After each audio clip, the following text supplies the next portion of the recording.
এ দেখো তো, বলা হচ্ছে, এ দেখো এই প্রশ্ন দেখো, রাজশাহী বোর্ড কত সালে এসেছে? 24 সালে এসেছে। কোনটিতে ত্রিবন্ধন বিদ্যমান? কোনটিতে কোন বন্ধন? ত্রিবন্ধন।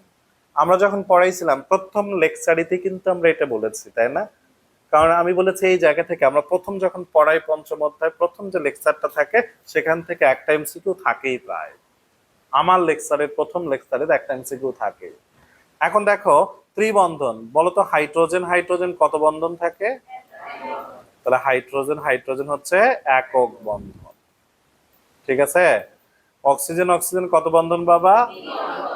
দ্বিবন্ধন। এই যে অক্সিজেন অক্সিজেন হচ্ছে দ্বিবন্ধন। এবার দেখো তো ক্লোরিন ক্লোরিন কত বন্ধন? ক্লোরিন ক্লোরিন হচ্ছে একক বন্ধন।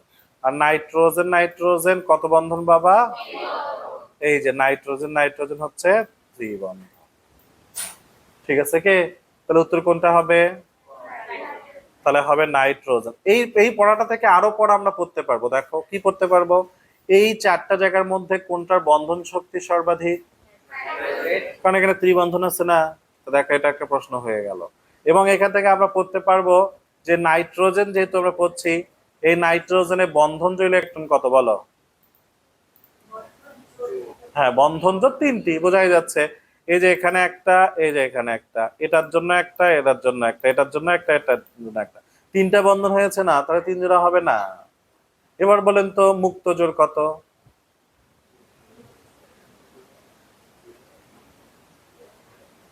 নাইট্রোজেনের সর্বশেষ শক্তিস্থ ইলেকট্রন থাকে কয়টি? 5টি। গুড। 5টার মধ্যে যদি তিনটাই যে এখানে ব্যবহার করে, আরো কয়টা আছে? 2টা। তাহলে এর আছে 2টা, এরও আছে কয়টা? 2টা। তাহলে মুক্ত জোড় কয়টা হবে? 2টা। তাহলে মুক্ত জোড় ইলেকট্রন কয়টা? 2টা। বুঝছেন?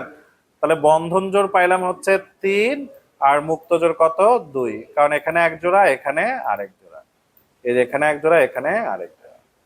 বুঝছো সবাই কথা? আচ্ছা, তাহলে পরের দিকে আসে। এই আচ্ছা এখানে একটু বলো তো, এটাও শেষ করি। হাইড্রোজেন হাইড্রোজেন বন্ধন জোড় কত? এক। একটা বন্ধন, তাহলে একটা, এত দেরি করে কেন? সাথে সাথে উত্তর চাই। তাহলে কত আছে এখানে? এক। অক্সিজেনের বন্ধন জোড় কত? ক্লোরিনে এক। এই বোঝাই যাচ্ছে।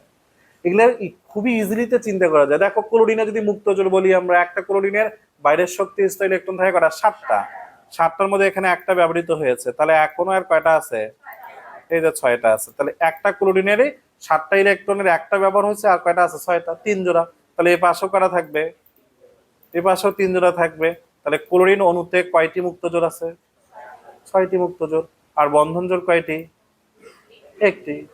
দেখছো, রিয়েলি ইজিলি পারা যায়। এভাবে সলিউশন না করলে তো তোমার বেসিক নলেজ বাড়বে না।